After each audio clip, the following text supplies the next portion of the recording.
मोमिनो, तुमको जायज नहीं कि जबरदस्ती औरतों के वारिस बन जाओ, और देखना इस नीयत से कि जो कुछ तुमने उनको दिया है उसमें से कुछ ले लो, उन्हें घरों में मत रोक रखना।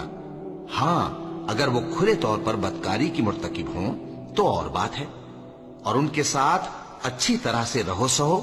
फिर अगर वो तुमको नापसंद हों तो अजब नहीं कि तुम किसी चीज को नापसंद करो और अल्लाह उसमें बहुत सी भलाई पैदा कर दे। और अगर तुम एक औरत को छोड़कर दूसरी औरत करनी चाहो और पहली औरत को ढेर सा माल दे चुके हो तो उसमें से कुछ मत लेना।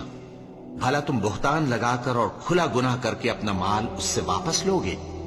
और तुम दिया हुआ माल क्यों कर वापस ले सकते हो जबकि तुम एक दूसरे के साथ सोहबत कर चुके हो और वो तुमसे पुख्ता अहद भी ले चुकी हैं।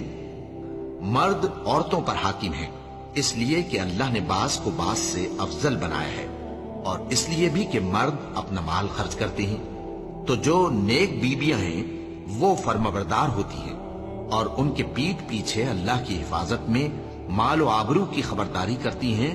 और जिन औरतों की निस्बत तुम्हें मालूम हो कि सरकशी और बदखुई करने लगी हैं तो पहले उनको जबानी समझाओ, अगर न समझें तो फिर उनके साथ सोना तर्क कर दो।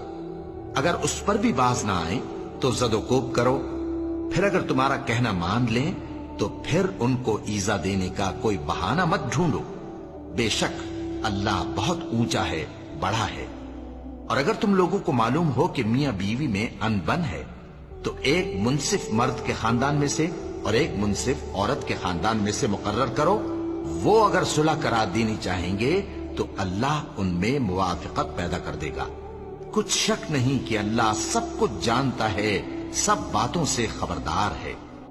अल्लाह तुम्हारी औलाद के बारे में तुमको इरशाद फरमाता है कि एक लड़के का हिस्सा 2 लड़कियों के हिस्से के बराबर है, और अगर औलाद मैयत सिर्फ लड़कियां ही हों यानी 2 या 2 से ज्यादा तो कुल तरके में उनका 2 तिहाई है, और अगर सिर्फ एक लड़की हो तो उसका निस्फ है।